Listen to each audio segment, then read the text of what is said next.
Assalamualaikum warahmatullahi wabarakatuh. Selamat pagi, salam sejahtera untuk kita semua.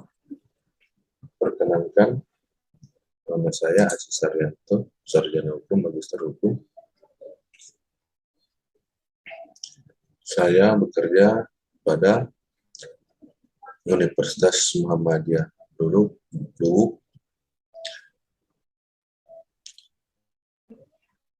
percaya untuk sebagai dosen pada Fakultas Hukum Universitas Muhammadiyah Luwuk.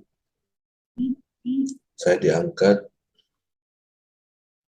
sebagai dosen tetap tahun 2009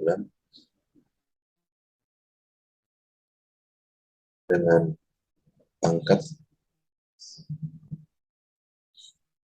3B, jabatan asisten ahli, dan pada Fakultas Hukum Universitas Muhammadiyah Luwuk, saya diberi kepercayaan sebagai penanggung jawab dalam mata kuliah Negara Hukum dan Demokrasi dan pengantar ilmu hukum.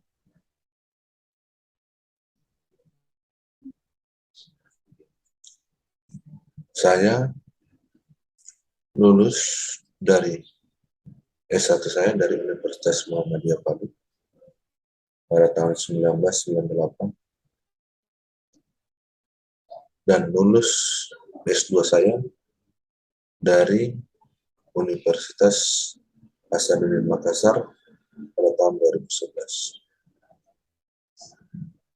Status sebagai dosen aktif, dosen tetap dan aktif, dan saya dikaruniai 2 orang anak, status kawin, dan dikaruniai 2 orang anak. Istri saya bekerja pada pemerintah daerah Kabupaten Bengkai. Anak saya yang pertama telah selesai bernama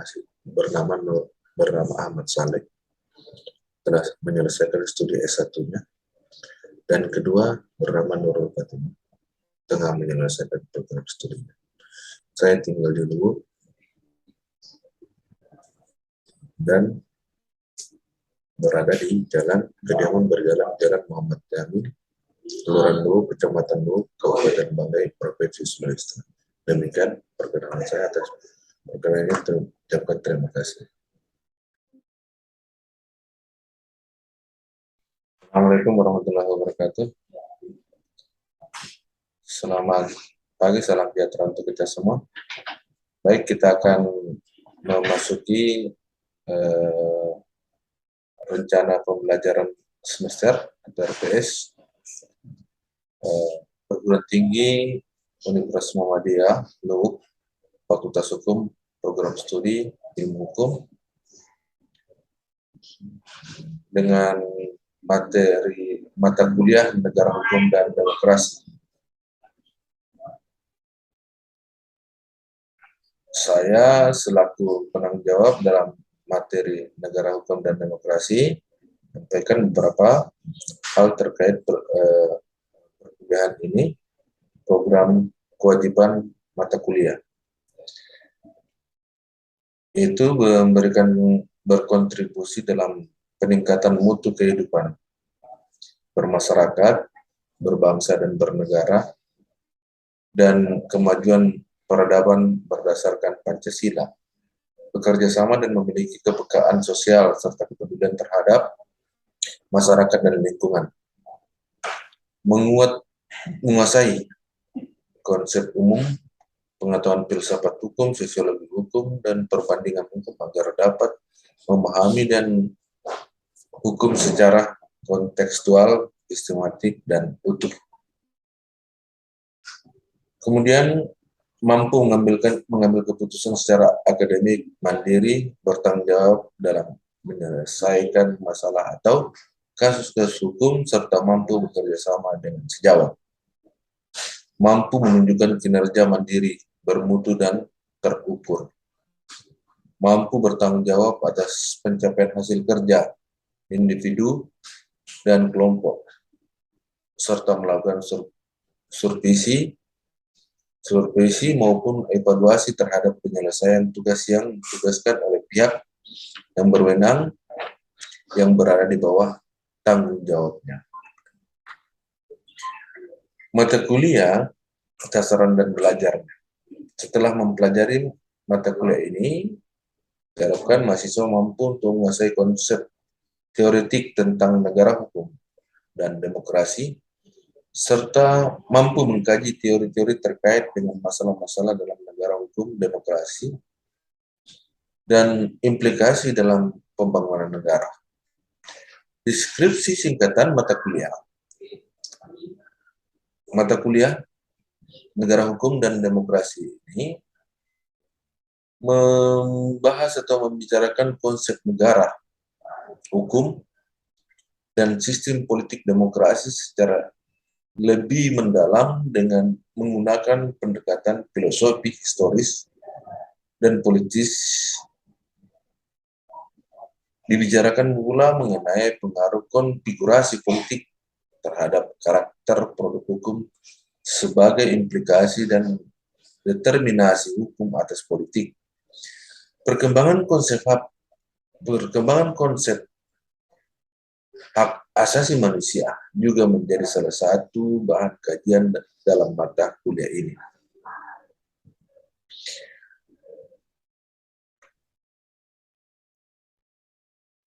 Diharapkan dalam pertemuan pertama, sasaran pembelajaran kemampuan akhir yang diharapkan,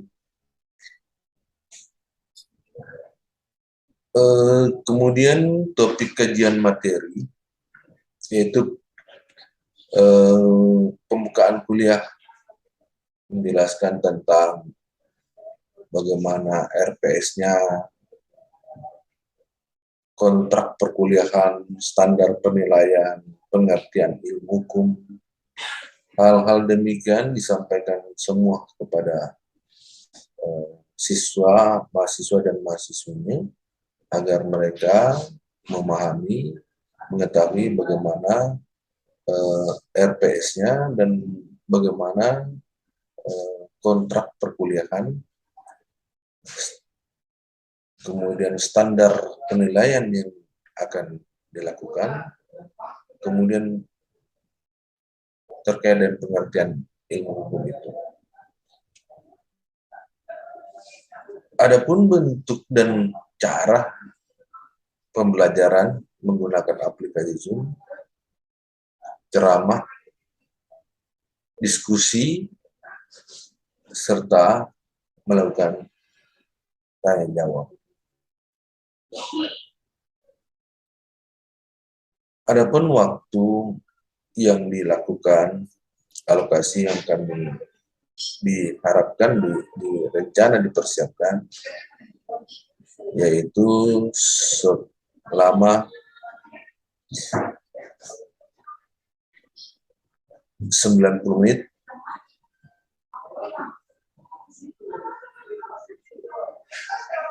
Adapun indikator kriteria penilaian yaitu kemampuan menguraikan identitas, deskripsi dan tujuan mata kuliah, dan 3 aspek penilaian, kognitif, afektif, dan psikomotrik. Bobot penilaian adalah 5%. Dan pada pertemuan kedua, mahasiswa itu harus mampu mengidentifikasi konsep negara hukum. Topik kajian bahwa konsep negara hukum Restart Rule of Law. Bentuk metode pembelajaran dilakukan dengan ceramah diskusi, melakukan dengan cara tanya jawab menggunakan aplikasi Zoom. Waktu yang disediakan selama 90 menit. Indikator penilaian yang dilakukan adalah keaktifan dalam kelas dan diskusi, kemampuan bertanya dan mengemukakan pendapat kita penghasil diskusi, kita mengikuti identifikasi materi, dan kedisiplinan dan sopan santun. Assalamualaikum warahmatullahi wabarakatuh. Selamat siang, salam sejahtera untuk kita semua. Pertama-tama saya menyampaikan kepada rekan-rekan siswa atas kehadirannya mengikuti perkuliahan ini. Yaitu materi kita hari ini adalah negara hukum dan demokrasi. Baik ya, jadi kait dengan materi kita, saya kira sudah saya share di laman itu. Silakan saudara baca, perhatikan terkait dengan materi perkuliahan kita. Bahwa bagaimana yang dimaksud dengan negara hukum itu ya. Beberapa pendapat atau pandangan hukum daripada masyarakat atau kalangan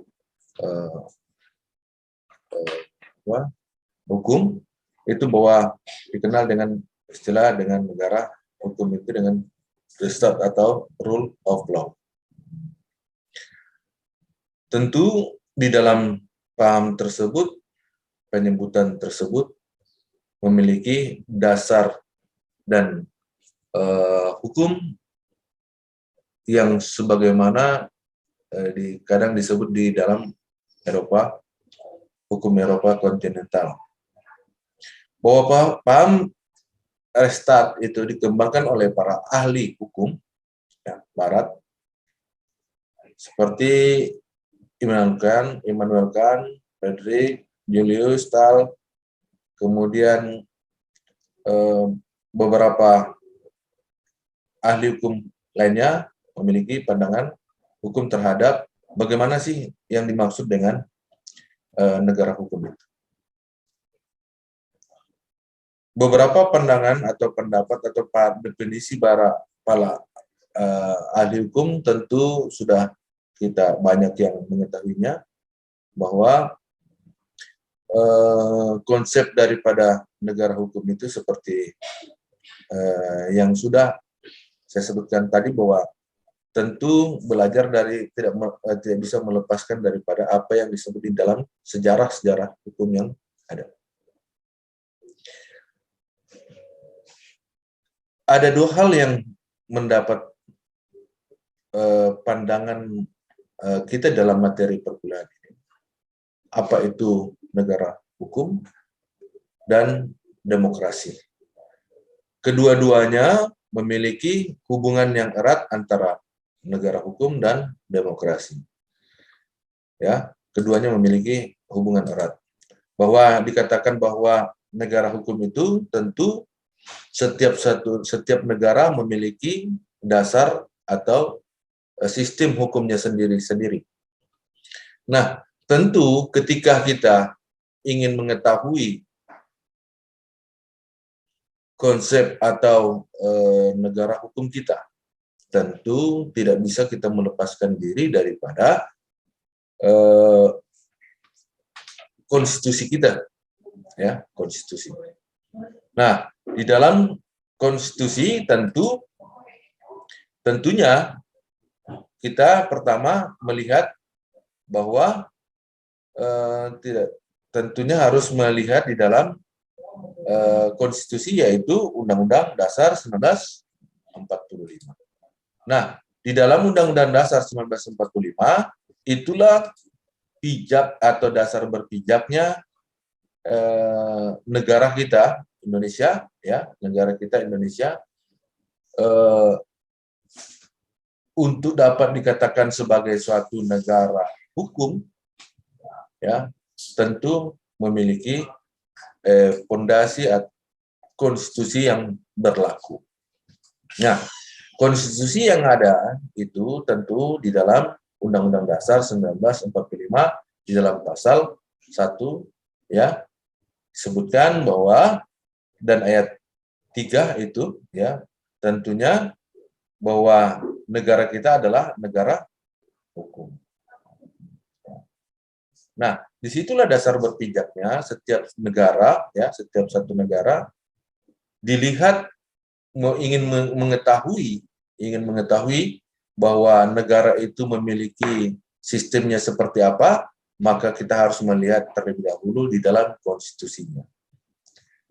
Konstitusi itu adalah dasar pijak dari suatu negara untuk bertindak, melangkah dalam hal pemerintahan, melaksanakan pemerintahan. Nah, di dalam negara hukum, kita ketahui bahwa kita memiliki sistem dengan negara hukum. Nah, ketika kita sudah mengetahui bahwa kita itu adalah negara hukum, negara kesatuan yang berbentuk negara hukumnya. Nah, ketika dia berbentuk negara hukum, maka tentu sistem dalam menjalankan pemerintahannya bahwa harus sesuai dengan aturan hukum yang berlaku. Nah, ketika melihat seperti itu, tentu harus dilihat dari beberapa aspek. Pertama adalah setiap negara, ya, negara harus memperlakukan warga negaranya, ya, memperlakukan negaranya, kedudukannya sama di dalam hukum. Ya, negara hukum itu tentu harus melihat dari beberapa aspek tadi. Ya. Jadi ketika ingin melihat bahwa dasarnya tadi seperti yang dalam pasal 1 ayat 3 Undang-Undang Dasar 1945 itu, semua konsep negara yang berbentuk negara hukum itu, semua sistem atau kehendak daripada negara itu adalah menggunakan hukum. Sehingga kadang kita biasa mendengar atau melihat bahwa hukum itu menjadi panglima dalam satu negara. Karena sistem hukumnya yang menggunakan adalah negara hukum. Oke. Terus kemudian tentu di dalamnya harus ada pemisahan pembagian kewenangan. Pembagian kewenangan di situ tentu harus dilakukan karena jangan sampai monopoli kekuasaan. Jadi tentu pembagian kekuasaan itu, ya, pembagian kekuasaan itu mesti harus diatur, dibagi sesuai dengan kewenangan atau kompetensi yang diberikan oleh negara kepada lembaga-lembaga negara yang ada. Tentu misalnya di dalam hak untuk hak legislasi, ya, tentu kita berada pada DPR. Di dalam hal hak pemerintah adalah eksekutif, legislatif, dan yudikatif. Nah, kenapa harus dibagi sedemikian itu? Adalah untuk agar tidak tidak terjadi kesewenang-wenangan di dalam hal mengatur atau menyelenggarakan suatu negara. Ya. Nah, pentingnya di situ dibagi kekuasaan itu karena antara eksekutif dan legislatif, yudikatifnya tidak saling mengintervensi. Nah, agar tidak menjadi abuse of power, kekuasaan yang mutlak, ya, sehingga pembagian itu masih perlu juga harus dilakukan, ya, di dalam hal pengawasan terhadap legislatif itu sendiri ketika hadirnya Mahkamah Konstitusi. Mahkamah Konstitusi itu penting karena sehingga apa yang dilahirkan oleh legislatif tentu bisa dilakukan judicial review oleh Mahkamah Konstitusi. Demikian juga hal-hal lainnya, misalnya dalam eksekutif. Di dalam eksekutif itu tentu harus juga ada kontrol terhadap itu. Nah, bagaimana bentuk kontrol di dalam hal eksekutif menerbitkan suatu keputusan? Perlukah dapatkah dilakukan kontrol terhadap keputusan eksekutif? Tentu dengan sistem sudah ada ini tentu bisa dilakukan keputusan-keputusan itu dapat dilakukan perubahan atau perbaikan terhadap keputusan sehingga tidak secara sewenang-wenang eksekutif melakukan keputusan. Contoh misalnya di dalam hal keputusan eksekutif itu dapat dikoreksi atau dikoreksi terhadap keputusan dalam bentuk administrasi.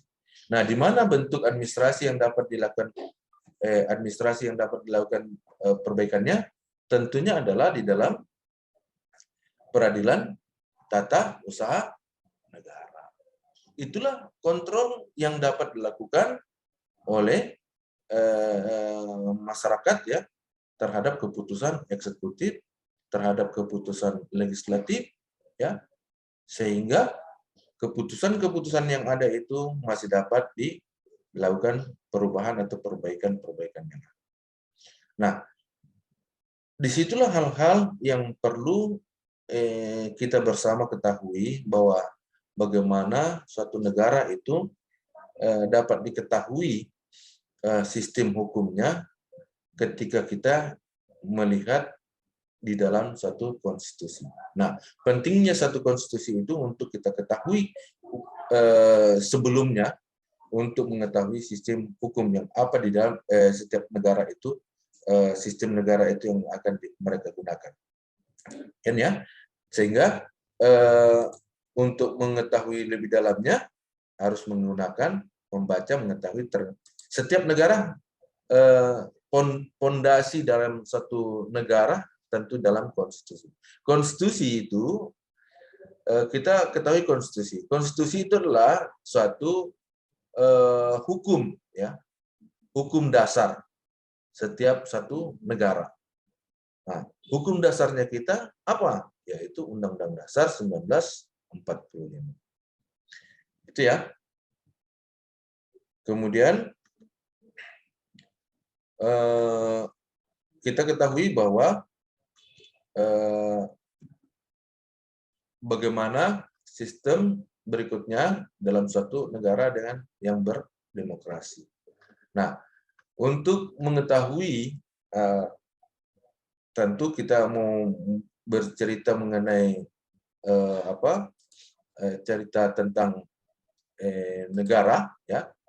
Nah, kalau kita ingin melihat satu negara tentu harus kita lihat daripada unsur-unsurnya. Nah, kalau unsur-unsurnya itu kita pada pertemuan-pertemuan yang akan datang ya, kita akan bahas tentang unsur-unsur negara. Tetapi dalam hal kesempatan ini akan saya berikan satu gambaran umum bahwa negara untuk suatu negara itu, unsur negara itu kita lihat bahwa pertama ada bentukan negara ya, dalam hal pembentukan negara ada wilayah hukumnya ya, ada wilayah hukumnya, ada pemerintahannya, kekuasaan penguasanya ya, yang diberikan kewenangan untuk itu ya, ada rakyatnya, dan tiga unsur itu ditambah dengan satu adalah pengakuan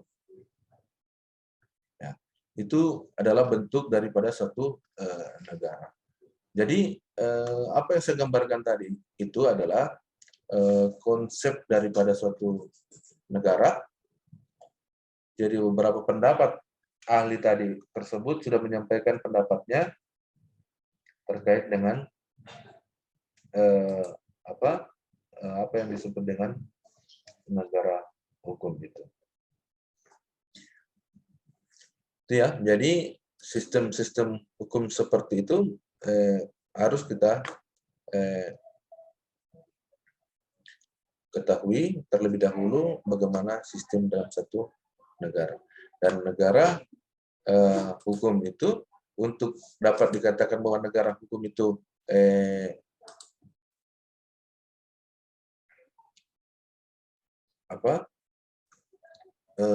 dapat dikatakan suatu negara hukum itu adalah bagaimana pemerintah ya, atau yang berkuasa, pemerintah yang diberikan kewenangan adalah untuk memberikan kesejahteraan dan melindungi segenap bangsanya. Ya.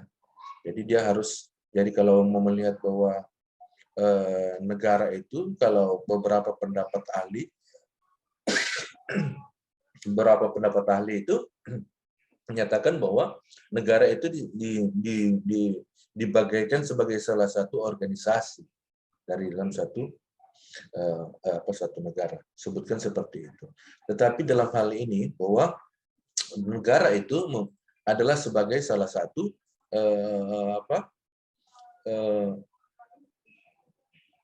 sebagai salah satu badan ya, badan begitu yang diberi kewenangan oleh rakyat gitu ya, diberi kewenangan oleh rakyat untuk memberikan perlindungan ya, hukum, memberikan kesejahteraan ya, memberikan perlindungan hukum terhadap warga negaranya, kemudian salah satu ciri lain yaitu mengedepankan hak asasi manusianya.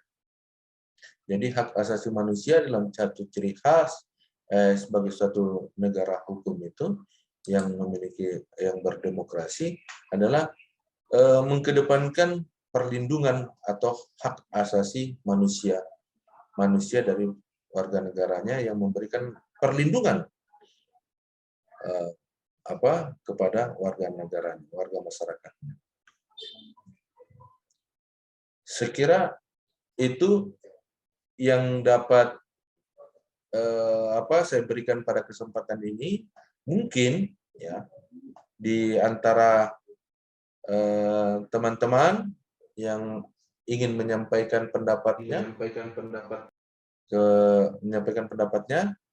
atau ada pertanyaan lain yang ingin disampaikan, saya berikan kesempatan. Saya mungkin, Pak.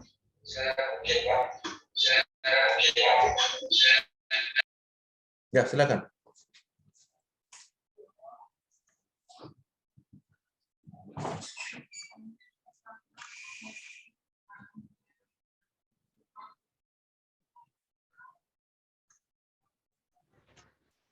Terima kasih. Ada beberapa pertanyaan yang saya mau coba bertanya terkait dengan pembahasan hari ini. Di sini pembahasan yang pertama terkait dengan konsep negara. Hari ini kita ketahui bersama konsep negara terbagi ada 3 yang ada di Indonesia, yaitu konsep negara dalam konteks legislatif, eksekutif, dan yudikatif. Apakah dari ketiga konsep negara ini harus saling berkaitan atau mungkin dalam kinerjanya itu terbagi kinerja kekuasaan? Mungkin itu saja. Ya, jadi sebagaimana saya sudah jelaskan tadi bahwa negara hukum itu ada 3 hal yang utama dalam hal itu, yaitu eksekutif, legislatif, dan yudikatif. Nah, ketiga sistem ini, ketiga kewenangan ini itu diberikan oleh negara kepada mereka kewenangan-kewenangan itu. Kewenangan itu tentu memiliki hubungan satu dan lain, tetapi di dalam hal menyelenggarakan negara tersebut tidak mesti harus secara mutlak dikuasai oleh ketiga lembaga tersebut. Ketiga lembaga tersebut juga masih dapat dilakukan kontrol. Masih juga dapat dilakukan kontrol. Kenapa demikian? Karena agar tidak terjadi kesewenang-wenangan di dalam hal kewenangan yang diberikan kepadanya. Apa itu? Kewenangan misalnya di dalam hal legislatif. Tentu di dalam legislatif yang seperti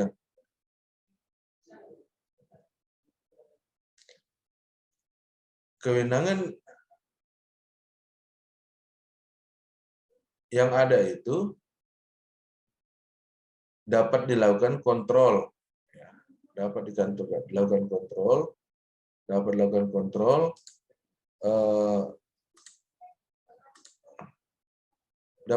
kontrol karena ketiga lembaga itu masih dapat dilakukan pengawasan terhadap produk-produk yang dilahirkan. Ketiga produk itu tentu memiliki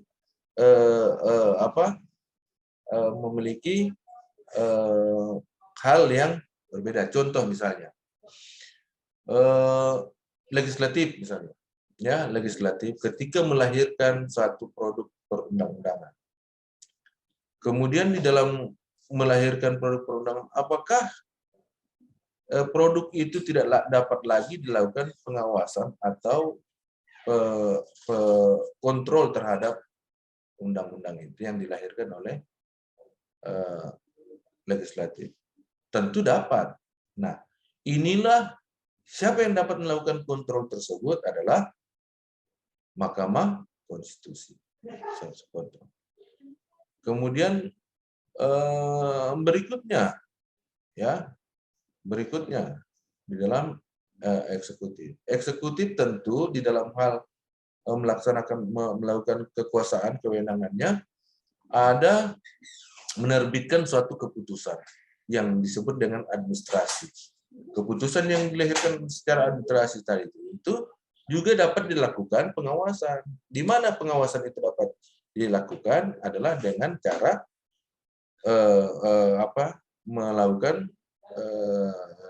melalui peradilan tata usaha negara. Jadi demikian barangkali ketiga kewenangan tadi itu yang seperti saya gambarkan dan sesuai dengan pertanyaan saudara yang saudara sampaikan. Saya kira itu dan hal-hal lainnya terkait dengan berikutnya akan kita lakukan pertemuan yang akan datang. Saya kira demikian pertemuan kita hari ini. Ya, kurang lebihnya mohon maaf. Assalamualaikum warahmatullahi wabarakatuh dan selamat siang.